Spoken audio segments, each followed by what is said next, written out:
भारत और ऑस्ट्रेलिया की business power और बिजनेस एम्बिशन के दर्शन एक साथ हो रहे हैं। आप सबकी यहां उपस्थिति हमारे शेयर्ड कॉन्फिडेंस और शेयर्ड एस्पिरेशंस का प्रतीक है। आज दुनिया अनसर्टेनिटी, सप्लाई चेन डिसरप्शन और एनर्जी क्राइसिस के दौर से गुजर रही है। ऐसे समय में भारत और ऑस्ट्रेलिया का नेचुरल और ट्रस्टेड पार्टनर के रूप में आगे बढ़ना स्वाभाविक भी है और आवश्यक भी है। बीते वर्षों में हमने दोनों देशों की क्षमताओं के साथ भावी साझेदारी का एक मजबूत फ्रेमवर्क तैयार किया है।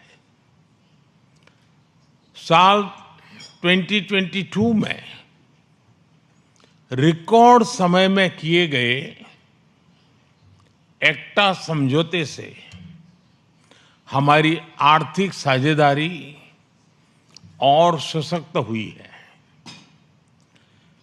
इसके लागू होने के बाद भारत से ऑस्ट्रेलिया को एक्सपोर्ट डबल हुआ है और दोनों देशों के बिजनेसेस को नए मार्केट एक्सेस इसका लाभ मिला है। लेकिन हम यहीं नहीं रुके रहे।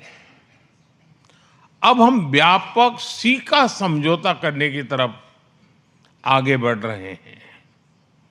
इन प्रयासों से दोनों देशों की सरकारों ने एक नया रनवे तैयार किया है। अब इस पर इन्वेस्टमेंट और इनोवेशन का विमान उड़ान भरने के लिए तैयार है और आप सभी को इसे नई ऊंचाई पर ले जाना है। फ्रेंड्स, यहां क्लीन एनर्जी से जुड़ी कई कंपनियां उपस्थित है। हम भारत में hydro projects, green hydrogen, solar modules और विंड मिल्स के लिए मैन्युफैक्चरिंग इकोसिस्टम तैयार कर रहे हैं। भारत ने 2030 तक 500 गीगावाट रिन्यूएबल एनर्जी और 2070 तक नेट जीरो का लक्ष्य रखा है। ऑस्ट्रेलिया के टेक्नोलॉजी, कैपिटल और रिसोर्सेज इस ट्रांजिशन को गति दे सकते हैं। कुछ महीनों पहले भारत ने शांति एक्ट से न्यूक्लियर सेक्टर को प्राइवेट कंपनीज के लिए खोल दिया है। हमने 2047 तक 100 गीगावाट न्यूक्लियर एनर्जी का लक्ष्य रखा है। ऑस्ट्रेलिया के विशाल यूरेनियम रिजर्व्स भारत की न्यूक्लियर यात्रा से सीधे रूप से जुड़ते हैं। हमारे लिए इस क्षेत्र में सहयोग बढ़ाने के लिए हिस्टोरिक अपॉर्चुनिटीज हैं। भारत में पोर्ट, एयरपोर्ट, रोड, रेलवे और अर्बन इंफ्रास्ट्रक्चर में ऑस्ट्रेलिया के लॉन्ग टर्म इन्वेस्टर्स के लिए अनेक अनेक संभावनाएं हैं। आज भारत में नेशनल हाईवेज लगभग 34 किलोमीटर प्रतिदिन की गति से बढ़ रहे हैं। हर दिन 8 किलोमीटर से अधिक रेलवे ट्रैक्स लगाए जा रहे हैं। यह स्केल, स्पीड और स्टेबिलिटी तीनों का संगम है। स्टील सेक्टर में हम पहले से मजबूत सहयोगी रहे हैं। भारत आज दुनिया का दूसरा सबसे बड़ा क्रूड स्टील प्रोड्यूसर है। हम मिलकर low carbon aluminium, green iron और क्लीन मैन्युफैक्चरिंग पर काम कर सकते हैं।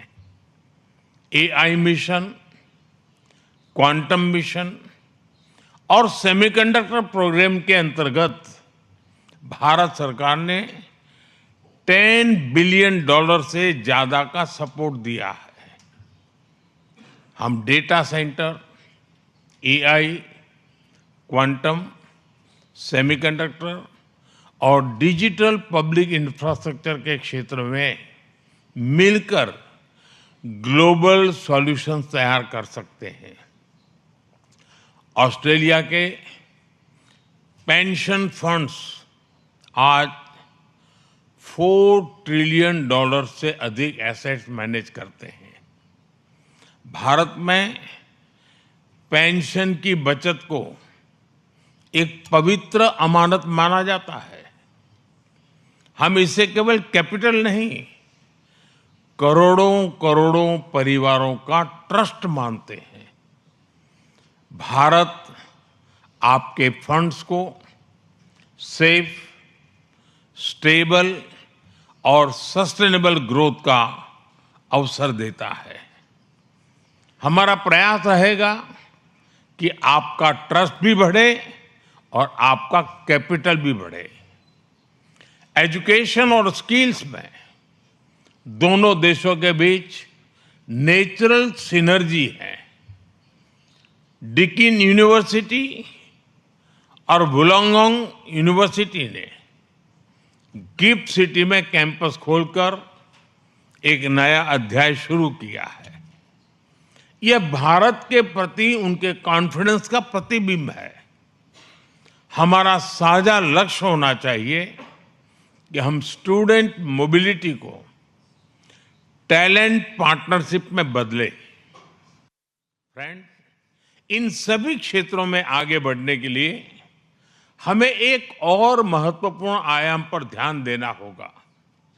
हमारी पार्टनरशिप केवल दोनों राजधानियों या कुछ शहरों तक सीमित नहीं रहनी चाहिए।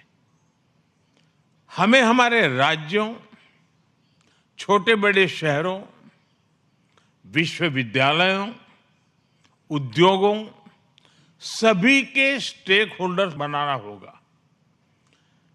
वेस्टर्न ऑस्ट्रेलिया की क्रिटिकल मिनरल स्ट्रेंथ, उसको हम उड़ीसा और गुजरात की मैन्युफैक्चरिंग कैपेबिलिटी के साथ जोड़ सकते हैं।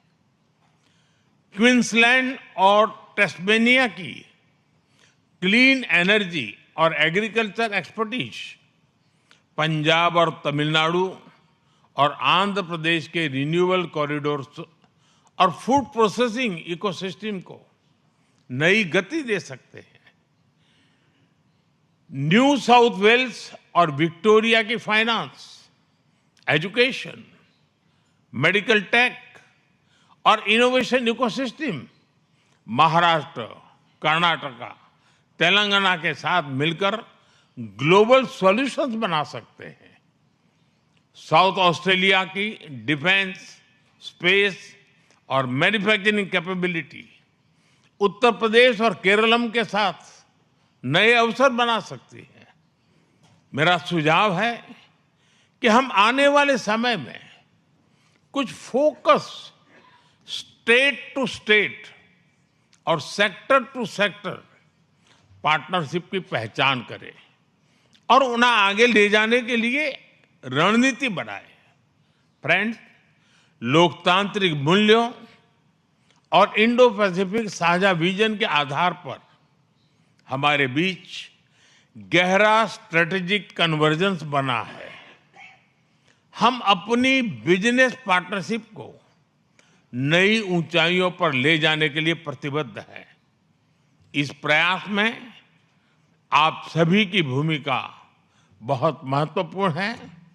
मुझे विश्वास है कि आज का ये संवाद नए आइडियाज, नई पार्टनरशिप्स और नए कमिटमेंट्स को जन्म देगा। मैं फिर एक बार प्रधानमंत्री जी का इस कार्यक्रम के लिए समय निकालने के लिए उनका हृदय से आभार व्यक्त करता हूं और आप सभी को बहुत बहुत शुभकामनाएं। धन्यवाद।